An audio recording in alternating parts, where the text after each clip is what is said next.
Puji Tuhan, haleluya, berjumpa kembali bersama dengan saya.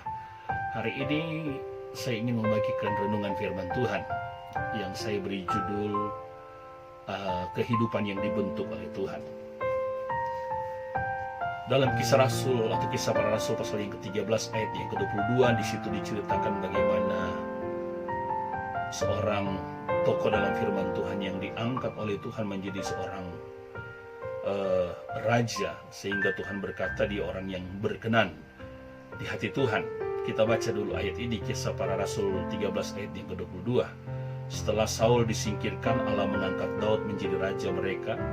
Tentang Daud, Allah telah menyatakan, aku telah mendapat Daud bin Isai seorang yang berkenan di hatiku dan yang melakukan segala kehendak. Daud menjadi orang yang berkenan di hati Tuhan karena dia mengalami proses. Jadi tidak langsung Daud tiba-tiba jadi seorang raja, tidak. Daud mengalami proses yang luar biasa. Dalam perjalanan kehidupan Daud, kalau kita pelajari, tidak mudah. Ada kehidupan yang dialami oleh Daud yang sangat pahit, yang sangat luar biasa. Itu proses yang Daud alami sehingga dia menjadi seorang yang berkenan di hati Tuhan. Tahukah saudara bahwa saudara dan saya juga hidup di dalam dunia ini bukan cuma sekedar hidup menikmati berkat Tuhan, tapi kita juga hidup dalam dunia ini sebenarnya kita juga sementara diproses oleh Tuhan, karena Tuhan ingin membentuk kita menjadi satu pribadi yang berkenan di hadapan Tuhan. Sudah berapa lama kita menjadi orang Kristen? Berapa lama kita mengiring Tuhan?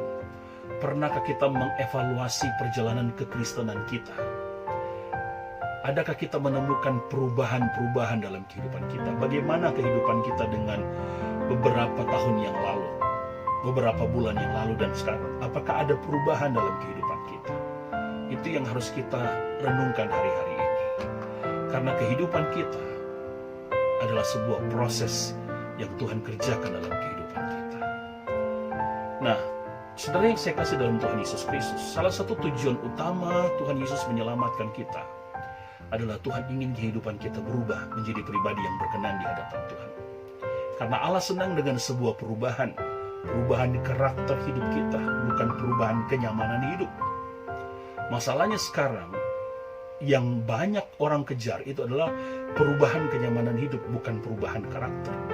Padahal sebenarnya yang Tuhan inginkan, yang Tuhan proses dalam kehidupan kita, supaya karakter kita berubah, kita dibentuk oleh Tuhan. Jadi mau tidak mau, kita harus lewati proses yang Tuhan kerjakan dalam kehidupan kita. Banyak orang tidak suka dengan proses. Banyak orang pengen langsung diberkati, pengen langsung sukses. Itu tidak bisa.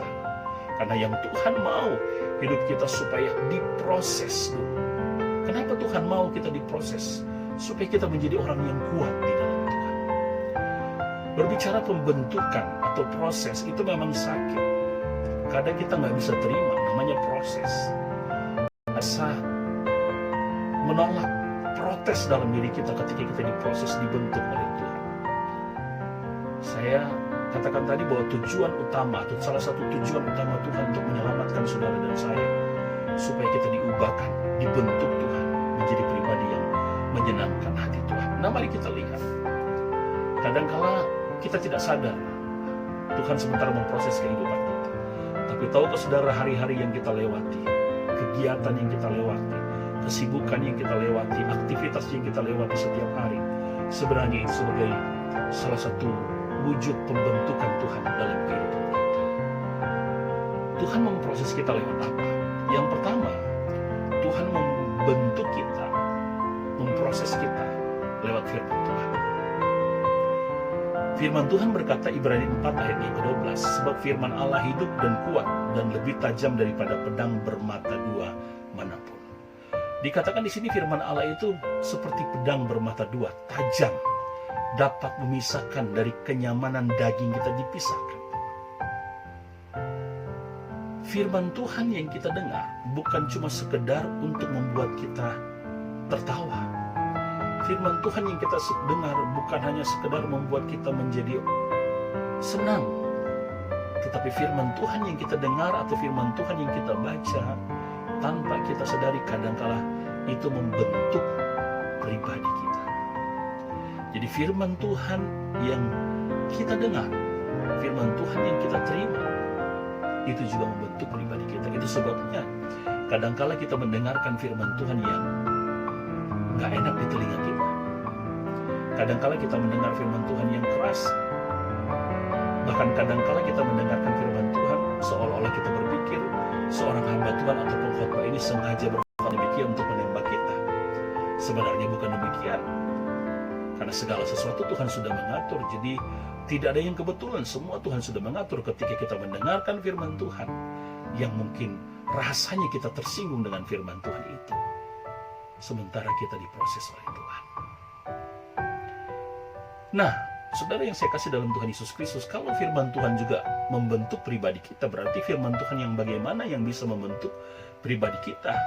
Dalam ayat yang kita baca tadi dikatakan firman Allah itu hidup, kuat, dan lebih tajam. Jadi tajam, firman Tuhan itu tajam. Kadang-kadang kita rasa sakit ketika kita dengar firman Tuhan.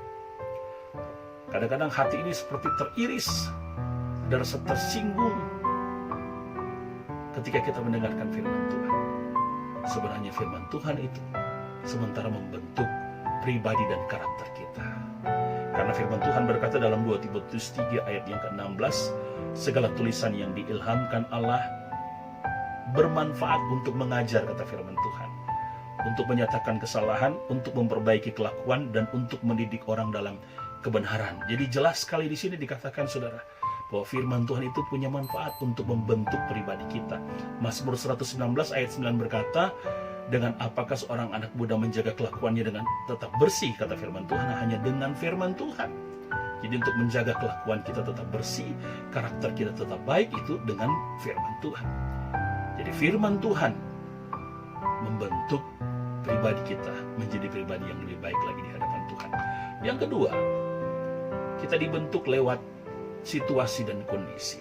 Roma ayat 28 berkata, kita tahu sekarang bahwa Allah turut bekerja dalam segala sesuatu untuk mendatangkan kebaikan bagi mereka yang mengasihi Dia, yaitu bagi mereka yang terpanggil sesuai dengan rencana Allah. Situasi dan kondisi yang tidak enak, badai atau masalah yang tiba-tiba datang menggoncang kehidupan kita, semua itu ada tujuan. Karena segala sesuatu yang terjadi semua atas seizin Tuhan. Masalah yang tiba-tiba muncul itu tidak seenaknya tiba-tiba muncul, semua ada tujuan. Tujuannya apa? Tuhan izinkan kita tiba-tiba masuk dalam kondisi yang tidak enak, tiba-tiba badai, masalah datang. Tuhan izinkan semua itu terjadi karena Tuhan ingin membentuk kita menjadi pribadi yang kuat di dalam Tuhan, pribadi yang berkenan di dalam Tuhan. Satu contoh dalam firman Tuhan, seorang hamba Tuhan dalam firman Tuhan, dalam 2 Korintus pasal yang ke-12 ayat 1 sampai dengan ayat yang ke-10, saudara bisa baca di sana bagaimana kehidupan Paulus yang diberkati Tuhan. Paulus yang dipakai Tuhan secara luar biasa. Tetapi Paulus juga pernah mengalami, diizinkan Tuhan, seolah-olah dia mendapatkan satu penyakit yang dia katakan seperti duri dalam dagingku. Dan Paulus berkata, dia sudah 3 kali berdoa kepada Tuhan supaya penyakitnya ini diangkat, disembuhkan oleh Tuhan. Tapi Tuhan tidak sembuhkan. Dalam 2 Korintus pasal yang ke-12 ayat yang ke-9, ini Paulus berkata begini, ketika dia berdoa kepada Tuhan untuk mengangkat duri dalam dagingnya ini. Paulus berdoa kepada Tuhan dan ayat yang ke-9 kita baca sama-sama, tetapi jawab Tuhan kepadaku, cukuplah kasih karuniaku bagimu, sebab justru dalam kelemahanlah kuasaku menjadi sempurna.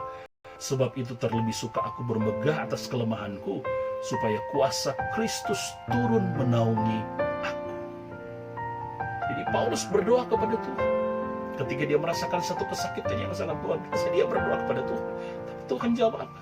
Cukup kasih karuniaku bagimu. Dan di akhir ayat itu Paulus berkata, terlebih suka aku bermegah atas kelemahanku, supaya kuasa Kristus turun menaungi aku. Seolah-olah Paulus boleh berbicara begini, Paulus lebih senang kalau dia ada masalah. Paulus lebih suka kalau dia ada masalah. Kalau kita perhatikan ayat yang ke-10, kata Paulus, aku senang dan rela di dalam kelemahan dan dalam siksaan, di dalam kesukaran, di dalam penganiayaan dan kesesakan oleh karena Kristus. Sebab jika aku lemah, maka aku kuat. Dalam ayat-ayat ini kalau kita perhatikan seolah-olah Paulus suka sekali kalau dia punya masalah. Karena Paulus tahu ketika Tuhan izinkan dia menghadapi masalah, Paulus tahu dia sementara dibentuk oleh Tuhan menjadi pribadi yang berkenan di hadapan Tuhan. Itu sebabnya hari-hari ini, mari saudara, jangan alergi dengan masalah. Karena dengan masalah itu, Tuhan sementara membentuk pribadi kita. Tuhan nggak mungkin meninggalkan kehidupan kita. Tuhan sangat tahu kemampuan kita. Dia tidak akan membiarkan kehidupan kita. Dia pasti memberikan pertolongan dalam kehidupan kita. Kalau Tuhan izinkan masalah datang dalam kehidupan kita, bukan berarti Tuhan tidak peduli dengan kehidupan kita. Tapi Tuhan punya tujuan, karena Dia sementara memproses kehidupan kita. Kadang Tuhan sengaja biarkan kita. Kadang Tuhan sengaja kita diberat. Bukan berarti Tuhan nggak peduli, tidak. Karena Tuhan sementara mengerjakan sesuatu yang terbaik dalam kehidupan kita. Roma 8 ayat 28 berkata, kita tahu sekarang bahwa Allah turut bekerja dalam segala sesuatu untuk mendatangkan kebaikan dalam kehidupan kita. Jadi yang kedua, Tuhan membentuk kita lewat situasi dan kondisi. Jangan kaget dengan situasi dan kondisi yang tiba-tiba datang membuat kehidupan kita nggak enak, nggak nyaman. Berdoa kepada Tuhan, minta kekuatan Tuhan. Karena saat itu engkau sementara diproses untuk dibentuk menjadi pribadi yang berkenan di hadapan Tuhan. Yang ketiga, kita dibentuk oleh Tuhan lewat orang-orang di sekitar kita. Lewat suami kita, lewat istri kita, lewat teman kita, lewat siapapun, lewat orang-orang di sekitar kita. Amsal 27 ayat 17 berkata begini, besi menajamkan besi, orang menajamkan sesamanya. Jadi orang-orang di sekitar kita bisa dipakai Allah untuk membentuk karakter kita. Bisa lewat keluarga kita, bisa lewat sahabat kita, bisa lewat rekan kerja kita. Pernahkah kita berpikir bahwa untuk mengubah hidup kita, Tuhan memakai orang-orang di sekeliling kita? Yang tanpa kita sadari, kadang-kadang orang-orang yang membuat kita cepat marah, membuat kita kadang-kadang terpancing emosi, tanpa kita sadari, orang itu kok memancing emosi kita. Sebenarnya Tuhan izinkan itu terjadi untuk membentuk pribadi kita menjadi pribadi yang berkenan di hadapan Tuhan. Besi menajamkan besi. Besi yang saling digosokkan, dia akan semakin tajam. Semakin tajam. Jadi yang dapat menajamkan besi adalah besi. Jadi besi dengan besi digosokkan. Besi dengan besi digosokkan itu suaranya nggak enak didengar. Besi tidak bisa menajamkan besi yang lain dari jauh. Jadi dia harus nempel, ada gesekan, ada sentuhan. Kadang-kadang ada gesekan, ada sentuhan kita dengan orang lain. Tuhan izinkan itu terjadi. Karena sementara memproses hidup kita menjadi pribadi yang lebih baik lagi di hadapan Tuhan. Satu contoh dalam Alkitab, dalam 2 Samuel pasal 16 ayat 5 sampai dengan ayat yang ke-14. Kalau sudah membaca di situ, ada satu kisah di situ bagaimana Daud dilempari dengan batu, diteriakin pembunuh. Jadi Daud pulang, dia dilempari dengan batu, diteriakin pembunuh, seperti sebuah demo yang sementara berteriak-teriak kepada Daud. Tetapi Daud tetap diam. Jadi ketika Daud diteriakin dalam 2 Samuel pasal 16 ayat 5 sampai ayat 14, saudara baca di situ, saudara perhatikan kisah itu, di situ dikatakan Daud dilempari batu, diteriakin pembunuh, diteriakin kata-kata yang gak bagus. Tapi Daud tetap diam. Tapi yang tidak diam saat itu adalah tentara-tentara yang mengikut bersama dengan Daud. Mereka panas, mereka emosi melihat teriakan-teriakan orang-orang itu yang mengejek Daud. Sehingga mereka minta izin kepada Daud supaya mereka menutup mulut mereka, menutup mulut orang-orang yang berteriak menghina Daud saat itu. Tapi Daud berkata apa? Tidak usah. Biarkan saja, kata Daud. Siapa tahu mereka dipakai Tuhan untuk berbicara kepada saya. Itu kata Daud. Daud sangat menyadari bahwa Tuhan memakai orang-orang di sekitarnya untuk membentuk karakter, untuk mendewasakan kita, untuk mengubah karakter kita. Kadang-kadang Tuhan izinkan ada orang-orang tertentu yang ada di samping kita, di sekitar kita, yang membuat kita nggak nyaman, yang membuat kita kadang-kadang terpancing emosi kita, yang membuat kita mungkin bisa marah. Karena apa?